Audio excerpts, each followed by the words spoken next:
Hi, my name is Apulak. I get to you today, Founders Forum, a new program that we're very excited about. I get to talk to some amazing people, both men and women, who walked their journey with us, what made them successful entrepreneurs, what has been their story so far, and what's the future that holds for them. I'm very excited about this journey. I'm sure for all of you who are listening to this, lot to learn. I'm sure you're going to learn and enjoy my moment with this. Without further ado, I'd like to introduce our first guest today. Hey GD, warm welcome to Founders Forum. Thank you. Absolute pleasure having you with us. This is our first, and hopefully many.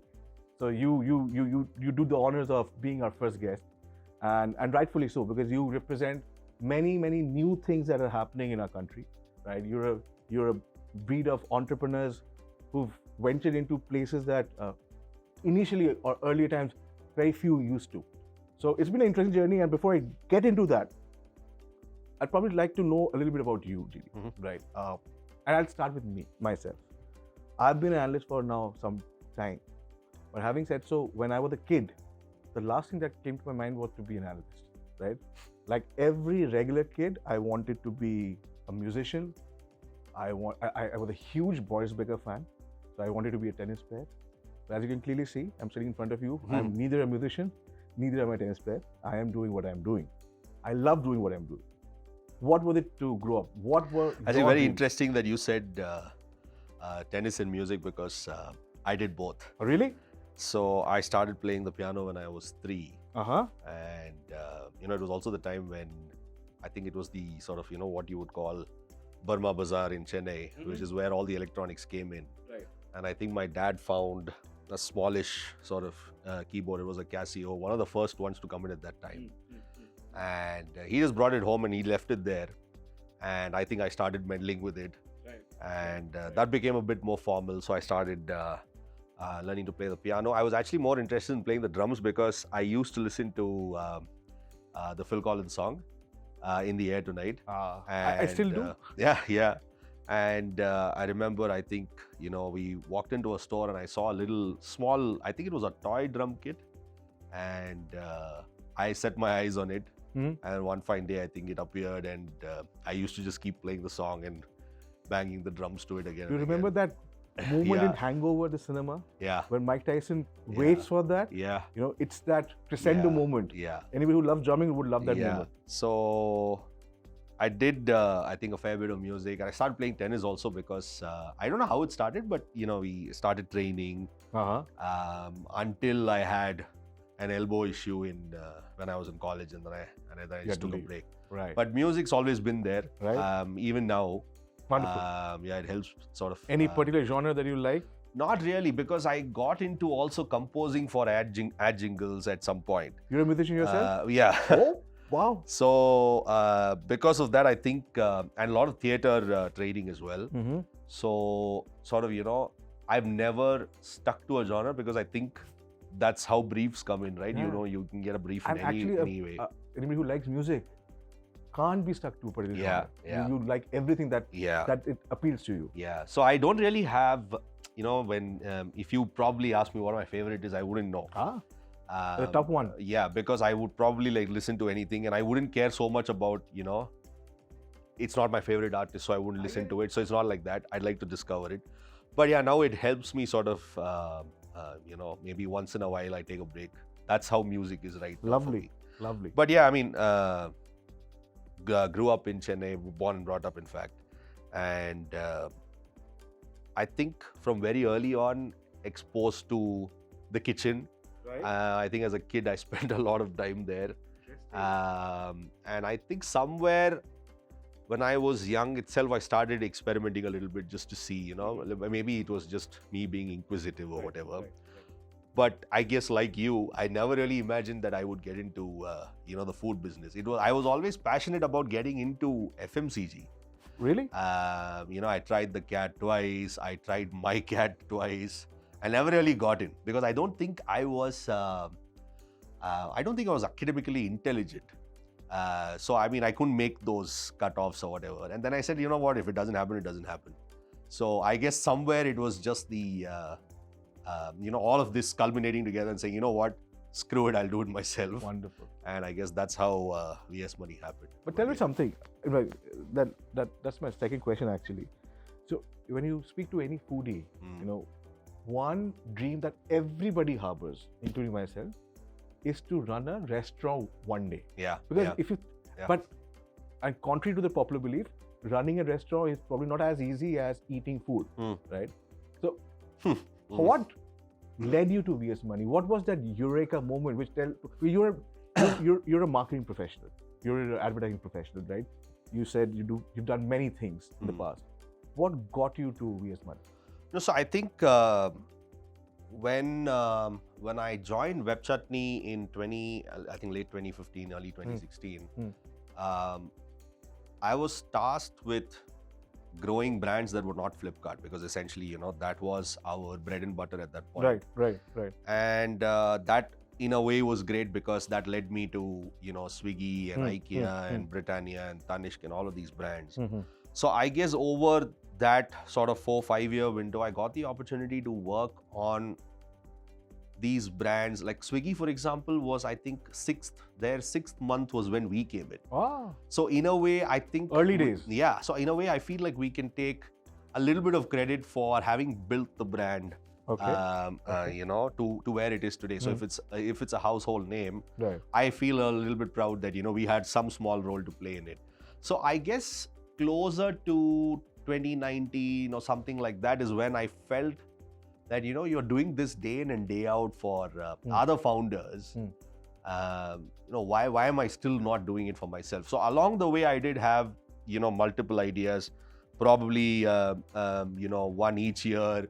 I'd work on a deck for myself and just leave it there, and then just mull over it to think about whether whether I'm really passionate about it, right? I'd also do something like that and just leave it aside.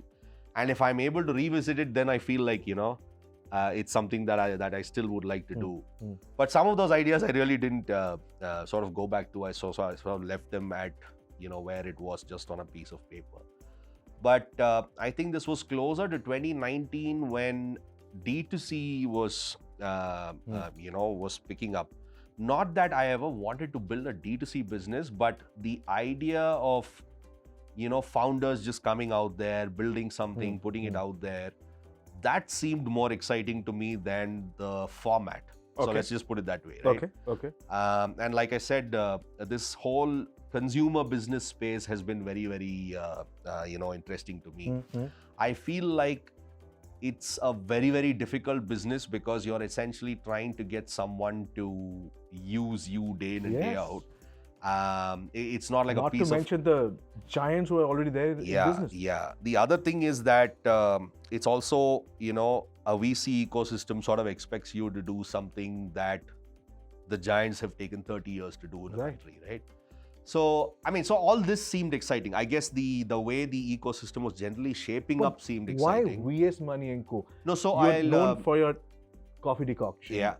And the savories the southern savories. Yeah. Why zone in on these two? No, so I think there was a passion for coffee in any case. Like, it is my go-to sort of everyday beverage. Right. And there's not a day without filter coffee being brewed at home. Right. I think a little bit into 2019, I realized that maybe, and coffee was generally hot at that time as a space. So I guess, again, like I said, I don't think there was anything inventive or anything sort of really out of the box that I really did. I liked coffee. Coffee was generally hot at that time. Right. And the idea of founders coming out there and doing things was generally hot. So I said, you know what? Let's see if we can do something in coffee. That's really how it started. I didn't have the idea for the brand or for anything of that sort, but there was one thing that I realized, that there is a clear white gap when it comes to a brand that champions South Indian. There is no real Haldiram's equivalent here. There are a ton of brands, and there are a ton of brands that do really, really good quality products, known for certain things. Like there is probably a Narasu's that's known for coffee. There is Grand Sweets that's known for sweets and snacks. So some of these players, you know, of course, we've had Mayas and MTR in their earlier sort of avatars doing stuff like this. But no one really said, can we stand for this and sort of build that? So that white space, I think, still exists. Okay. So why not build a brand that champions South Indian food and culture was generally the idea. I don't think I was able to define it beyond that. And then when this whole sort of coffee exploration happened, I kind of realized that the decoction making process is what's, a stumbling block for many people that's preventing them from enjoying this, this really good beverage, right? Of course, you had ID who was championing the filter coffee decoction and stuff like that, but nothing really cut it, if I can say so sort of humbly, right? The taste just didn't, it wasn't there. So we said, let's try and figure if we can do this. So I started figuring out how we can brew filter coffee decoction and either bottle it or, package it so that it retains that flavor. Right. But it wasn't happening. Okay. So incidentally, I started playing tennis with someone who, who was having his own sort of roasting sort of facility. Okay. And I told him about this idea broadly, and he said, listen, we have a few blends already, but these are instant coffee blends. Why don't you come over and let's see if we can bring something that's closer to, the flavor that you're looking at. And for me, at that point, the flavor was something that's not too bitter, doesn't leave so much of an aftertaste, and something that comes close to the flavor of filter coffee, because I knew from day one that it was just impossible to get, filter coffee in a powder format, which you just directly mix milk with. So we said, okay, let's sort of do this and see where it goes. So after I think a couple of months, we zeroed in on one blend, which I thought was all right. Let's just put it that way. And I'm also, I think, an extremely practical person to say, you know what, let me just get the best blend out there, because I don't think that's possible. So we said we have a fairly good blend. Let's see if we can, do something with this. This was in Feb of 2020. Okay. And just a week later, we had the lockdown and everything coming down. Right. Two things happened. One is, of course, I was still working at Web Chutney. And I think I started saving about 1.5 to 2 hours every day because there was no travel or anything like that. The second thing was, coffee is, it comes under the Disaster Management Act. So essentially, even in a time of war, you can, you can produce coffee. So that didn't close. I had time. And Very I said, interesting input actually. Yeah. So I said, you know what? I've learned something over the last couple of years. Let me just see if I can put this together myself. So the first thing that I actually did was... So did the lockdown actually help? I guess I was one of those privileged few to say that, I was able to do something during the lockdown period. It is a lockdown baby. It is a lockdown baby. So the one thing that I first got to was, what's the brand architecture, right? Because I think that's what came naturally to me, having done this for so many other brands. For so many other brands. So we said, let's just define this brand very, very clearly, and who it is and what it stands for, and and everything was just done basically in my own head. And I decided to call it VS Money & Co. because I realized that I wanted something that cues South Indian like that, and V. Subramaniam was the name of my grandfather. And that name is actually a very, very common South Indian name, where the abbreviations are also money and all of that is a very, very common South Indian name. So I said, nothing like, a name. The South Indian without really having cultural... to say, without really having to say much, right? Also, I didn't want to play in the artisanal coffee space or whatever, because that's not what I know. I can appreciate good filter coffee. And I said, listen, I think I have a palate to tell whether this is good or not. Got it. I don't have the scientific intelligence or whatever, what you would call what a food scientist does today, right? I don't think I have any of those, but I can tell a good filter coffee from a bad one. And I know how to sort of get the ball rolling from a brand perspective. So figured out essentially, that this will be the name of the brand. worked on, the visual story of what I wanted to do. Essentially, the logo in one of the initial renditions was essentially a representation of our family temple in Palakkad. It's not really the temple, but as much as the scenery around it. Got it. So that is why you have, the Nilgiris mountains, you have a little lake. A lot of people actually think it's the beach and that's what's skewing the south. But actually I the had the lake. good fortune of going to Palakkad, visit one of my friends' wedding once. Yeah. And it has the iconic easy chair that Dada used to sit on. Right. So put all of that together, figured out that, I can do this on Shopify myself, set up the store, I bought a basic package.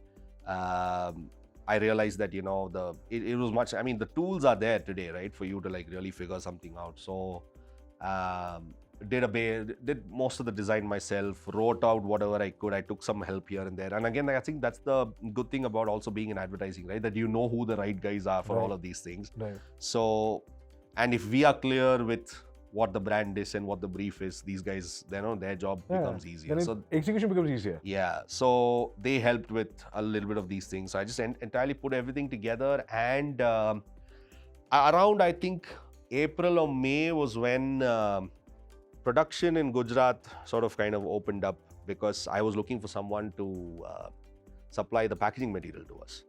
So someone reached out and, couriered some samples. It came a week later and, we saw it and we just spoke over the phone and we said, just send us 500 and I'll figure it out from here.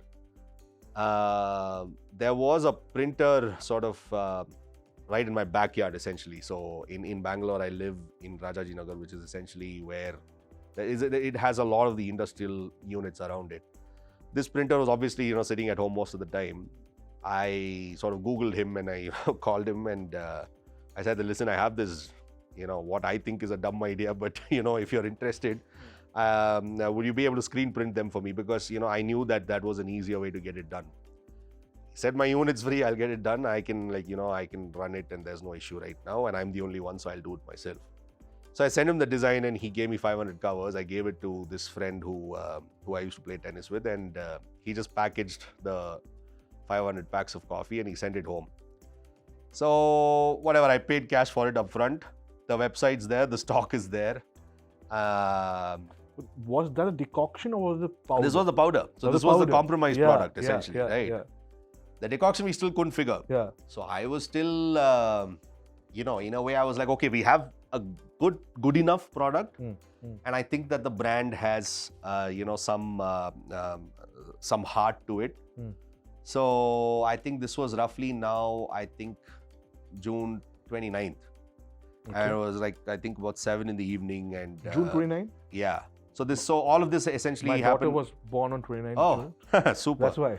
Nice. So essentially between March and June, all of this was done. Okay. Right? And I had the time, again, like I said, the luxury of time. Right. So it was June 29th. I think it was roughly about 7 or 7:30 in the evening. And I was still telling my wife, listen, everything's here. Why don't we just turn on the ads and see what happens? I had all of these set up myself. And, because I've done this in some way or the other in the past, I said, I did everything myself. So turn on the ads for like some 5,000 rupees or something for that day. And all of this was essentially, what I had saved up. Maybe I had spent roughly about 2.5 lakhs in all of these things. And I was okay to, if it didn't work, I was like, okay, some sort of learning experience out of that money. It's some money that I can let go of, was how I approached the entire thing. So we turned on the ads, and obviously I had also texted a few friends saying that, this thing is live. And obviously a few of these known people sort of were the first ones to support us. But I wasn't happy about it because I wanted someone unknown to, discover it. So roughly about 2 or 3 a.m. in the morning was this guy who ordered like 2 packets. Okay. And essentially it was just a 1 SKU website, right? You just could just buy that one filter coffee, whatever, instant filter coffee powder. And that's when I was like, okay, fine, we have our first real customer. Let's see, where this goes. So we continued to sort of run the ads. I would essentially, wake up at like 4 or 5 in the morning, check customer comments and stuff like that, respond to them, any order related queries. A lot of the queries also were about, who are you guys, how long have you been around? Right. Because the name and I guess the presentation sounded like we were around for ages. Yeah. So people thought, are you a brand from the South? And yes, we are a brand from the South, but we just launched a week ago. Right. But essentially did all of that. Then I bought a printer and all of this for the first time. And I said, because we had to print out these labels and get all the boxes ready. I mean, it would be probably about 3 or 4 boxes a day. So I'd get all of those ready and then go into web chutney work. And roughly around lunchtime was when the courier guys would come in. So, and these guys wouldn't come into the building. So they would be at the main gate. Right. So I just take all of this in a bag, go to the main gate, give it to him, and he'd be off to deliver them. I'd come back, continue web chutney work around 7:30, wrap up everything, and go back to seeing what's going on here. So this continued.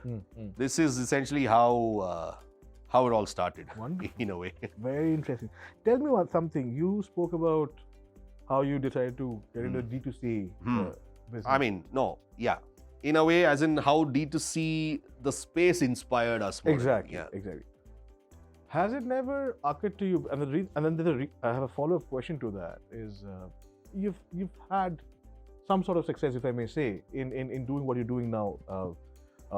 We have used your product.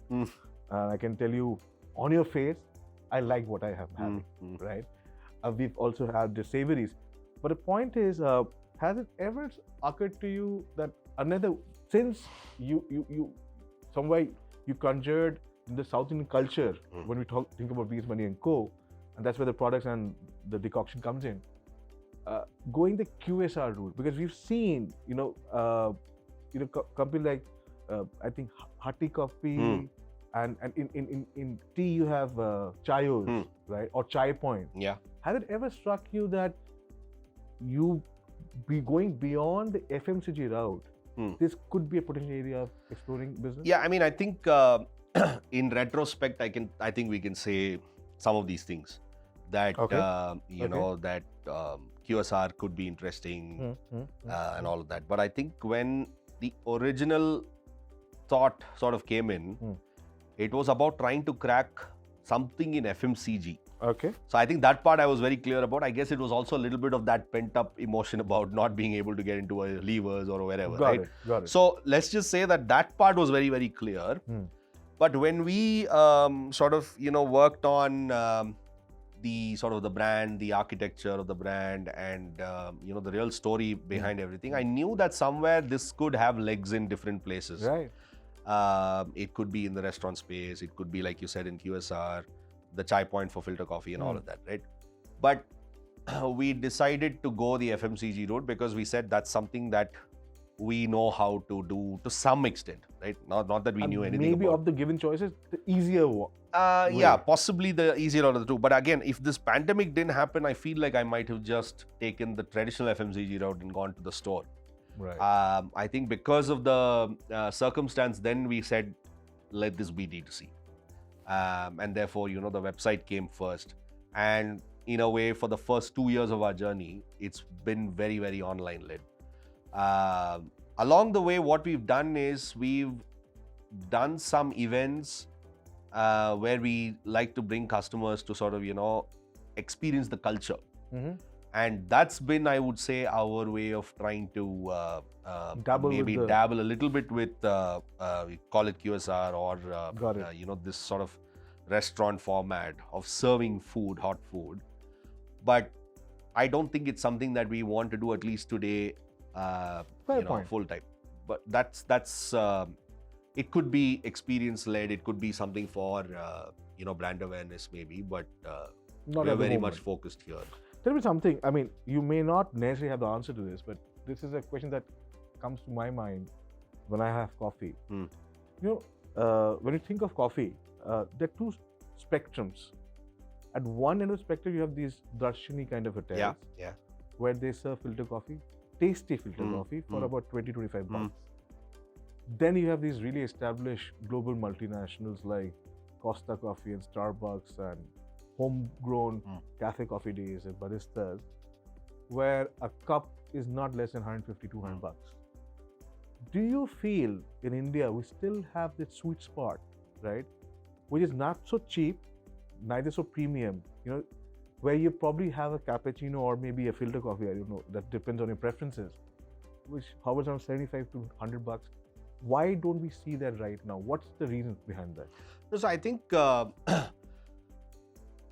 because as a culture, we are so used to this Darshini 10, 20 rupee format. I don't think anyone's ever seen value in trying to premiumize something that's so easily available. What about, say, The fact a that cappuccino for 75 yeah, I guess the bucks? fact that you're able to justify spending 120 or even I think maybe it's about 200 easily right now for some of these cups of coffee is because that maybe you're not able to get it very easily or you're not able to make it so easily. Right. So I guess it's just the mindset that, this is far less available and therefore you can charge a premium for it when filter coffee is available pretty much everywhere on the road. But when I talk about this, I'm not confined to South India alone. There's a very big market out there in North, South, North, West, and East. So imagine a market where, for instance, I stay in Delhi, and I wouldn't mind spending that extra to get a good cup of coffee or filter coffee. Similarly, for instance, there are a lot of coffee lovers who love to have a freshly brewed coffee, like a cappuccino, and they're easy to spend about 150 to 200 bucks minimum. Do you still feel there are other reasons why it can't be got down to 75, 80 bucks? No, there is no reason to, if someone's being able to serve it at 20, then it's possible, right? I don't think the issue is about the pricing or the input cost for this product as much as someone trying to see that this can be premiumized or, at least semi-premiumized. I guess you're starting to see that a little bit. Even Hatti Kapi, for example, I think, their coffees are roughly about 35, 40 bucks, which itself is in a way 2x of what it normally is. I guess if you wanted it to be 75, 100 bucks, then you are expecting a space that looks a little bit premium, slightly more premium, right? And then once you get into 150 and beyond, then you're expecting more privileges like Wi-Fi and AC and stuff like that. So I guess it is just a function of the atmosphere and not the function of the product itself, which is I think true to any anyone in the restaurant business, right? It's the experience that we are essentially paying for. So I don't think it is 100% possible to sort of make this available at. It's roughly about 12-15 rupees a cup, a good cup to make. So it's possible to price it at 35-40 rupees. I think some of the, I would say, the innovations that are happening in the space essentially is trying to premiumize the existing Darshini format, right? Why Rameswaram is so popular today is because they've just taken the typical Darshini concept and said, you know what, we'll just make it a little bit 2022, 2023 friendly. Exactly. And nothing's really changed, There is that right? scope. Nothing's really, and that's also what the Filter Coffee does, which is another restaurant chain, is saying we're doing the exact same format. The presentation is slightly better, the aesthetics are slightly more today, and therefore we're able to charge that little premium. Right. So it's already people happening. are willing to spend that, given what they get in return. See, I think from a consumer standpoint, there's two ways to look at it, right? If it's an FMCG business, I think price points start coming into play. But when it is an F&B business, people don't think so much about the cost as much as where and what. Right? There's a reason why that the PVR, popcorn is ridiculously expensive, but you still don't mind spending that money because you're here for another different kind of experience. So I think people are not thinking twice about spending the money as much as trying to understand where are they and does that atmosphere sort of justify that spend. It's an all different ball game altogether. We may get into it, we may never get into it, but we're actually trying to now play the traditional FMCG game only and meet the right price point, offer the right products. So because when it comes to that, the consumer is only thinking about the value that they will get because it is a recurring spend, and we want our product to be a recurring. Tell me something. When we talk about your product, what is VS Money's company's core USP? Is it the product? Yeah, Because your expertise clearly lies in building and creating a brand. That's what you're known for. And when you're dealing with a product as commoditized as coffee, and with very entrenched players already there in the market, how do you see this? So I think I think we've sort of matured up along the way.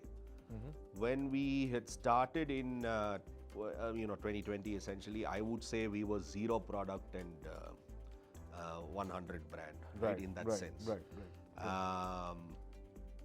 But we never let go the ambition to create that filter coffee decoction that we really wanted. Right. So within the first year itself, we started figuring out how to do it. And that's when our entire sort of way of working, I would say, became more 50 product and 50 brand. Got it. Yeah. So much so that today, we're manufacturing our own decoction, and that is, clearly our commitment to product, because without that, then all of this fluff is not going to really work. Right. So I guess we had the advantage of that initial liftoff thanks to the branding expertise. Now all of that is done. Now we're letting the product sort of, do the talking. So today I would say, we are working with food scientists, we are manufacturing ourselves, and we're also making the mistakes for us to learn and not essentially do what. That's why I keep, reiterating that we're not D2C, because we're not following that contract manufactured route entirely. Of course, our just snacks not white labeling it. Yeah, we're not white labeling existing, off-the-shelf products. So we are contract manufactured for snacks, but those are also recipes that we've sort of worked on.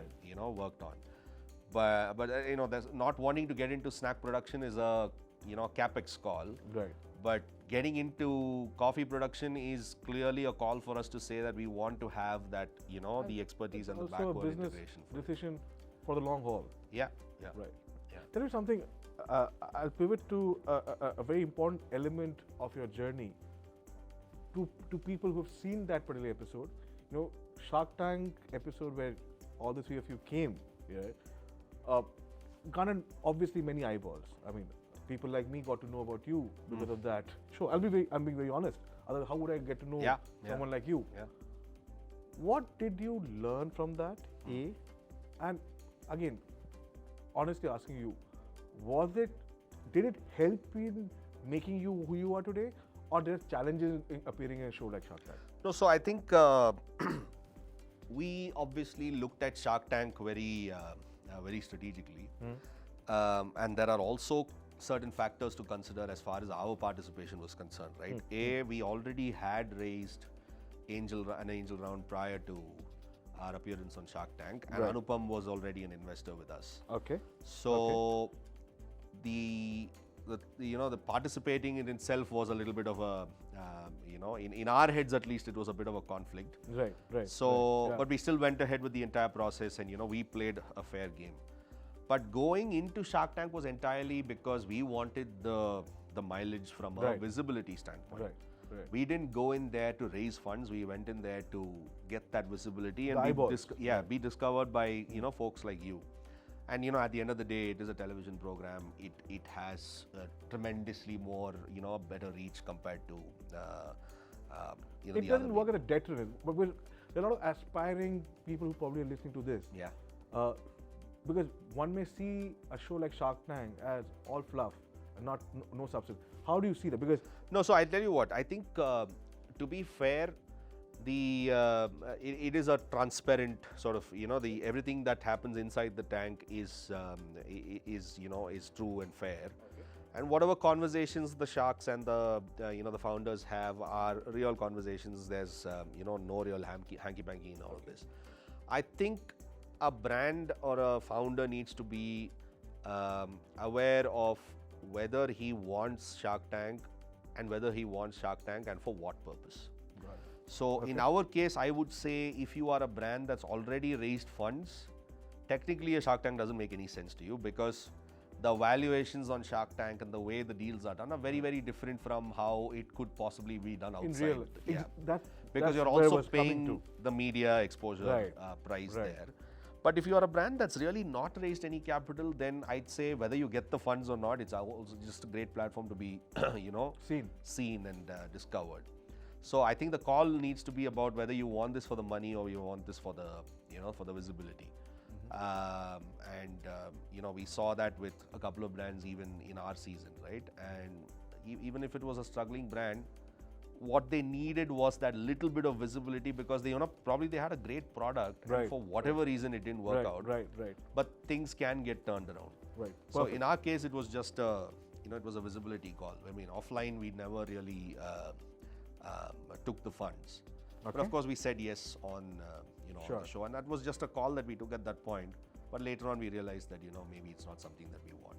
Got it. Lovely.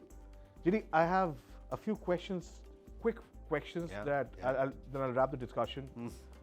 So fire away. So first question to you is, describe the taste of your filter coffee decoction in 3 words.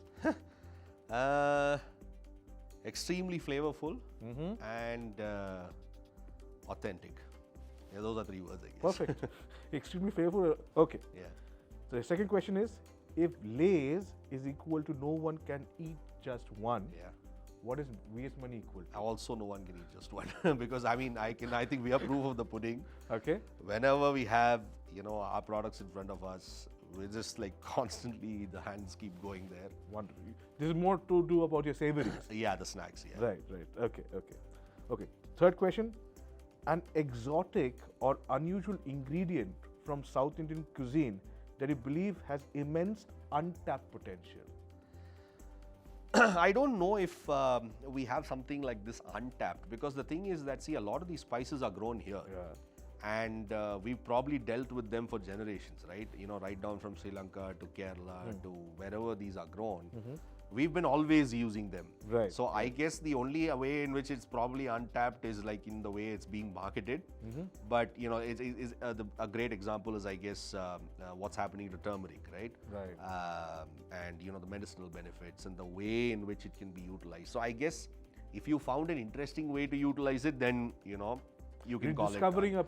But I think we've sort of, I think as a culture also we know what we're dealing with. Okay. The amount of asafoetida that we use, for example, it's You not want to even. tell our listeners, I mean, because a lot of people who have filter coffee love the taste of filter coffee, but they probably don't know why is chicory used. Yeah. A very important element.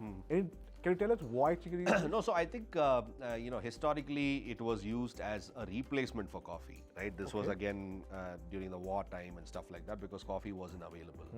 And they realized that this particular, it was essentially, plant-based. It's a bark, essentially. The fact that it tasted the same meant that they found their coffee equivalent. Along the way, I think it's more in, I think, the sort of the modern times that we are in. There's always this, the misconceptions that keep floating around about it being an adulterant. It is not. Okay. Filter coffee has historically always been blended with a little bit of chicory to give it the weight and the what you call the mouthfeel.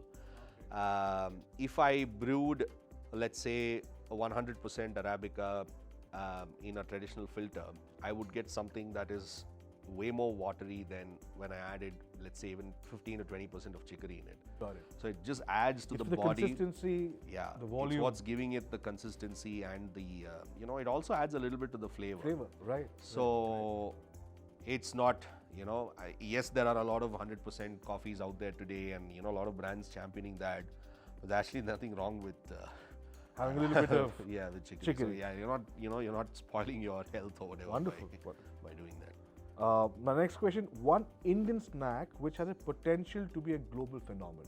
I think that's what we are trying to do, right? I mean, even the traditional humble murukku or the... So if there's one, for instance, like you have nachos, which is not Indian by any imagination. What is one snack that comes to mind which has the potential to be I think if you looked at it that way, the banana chips and the potato chips that we make in the South... I think the banana chips has that... Yeah, the banana chips naturally has that edge because, it seems a little bit exotic as well. It's palatable also. Yeah, it's just that I think when you want to make something that is extremely ethnic, extremely popular, then we will have to make some global adjustments to it, right? You know, traditionally it is made with coconut oil. Right.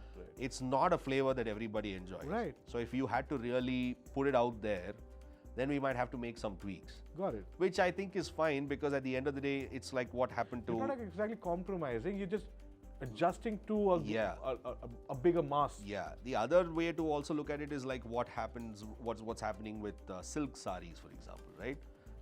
There will be multiple design iterations, but that core, you know, the weaving format and all of that remains the same, and it's extremely popular worldwide. Right. So I think that's how we should probably be looking at it. Perfect. And my last is, if you could collaborate with any celebrity or well-known personality to promote VS Money, and money is no bar for you, who would it be and why? I mean, this is honestly a discussion that we keep having all the time. It's not really for us to go and find that person as much as for us to also have a reference point from a thinking perspective that, you know, who would be the right vehicle for this. Right. So we've always looked at it as someone who is worldwide popular from the South, because that's exactly what we're trying to do. We're trying to see if we can make this product popular across the globe. Right. I mean, even if we achieve that in 2 states in the South, we would be great. Right. But, you know, just from a vision standpoint, right? So someone like, you know, and these are not names that I would necessarily engage with, but I'm just giving you reference points. Please. But it could be a PV Sindhu, because, you know, she is a South Indian from the South, and, you know, she's like made South India proud in that way. Okay. You know, A.R. Rahman, Deepika Padukone, Rajnikant, all of these guys are, I think, examples of people who are from the South and have made South India proud, and just put South India on the have map. A presence on the global map. Yes, so that's, I guess, the reference point, right? Like, Which is true to the brand ethos of your organization too. Yeah, in a way, that's exactly what we're trying to do, right? One of the, I think, the only examples that we've been able to think of a non-South Indian who is celebrated as much as, you know, any South Indian would be actually MS Dhoni, because of what he's done with CSK, right? Yeah, absolutely. He's actually seen as a Chennai guy now. Yeah. So it wouldn't even be, he would be a great brand ambassador. Yeah, so I mean, so I guess we're only looking at someone who's making, you know, the South shine on the global map. So that's probably a reference point. I mean, but again, like that said, I don't know if we're ready for any of these guys, but it's always good to have a dream. Yeah, it's good to have a dream. Yeah. Beautiful. GD, thank you so much. No problem at all.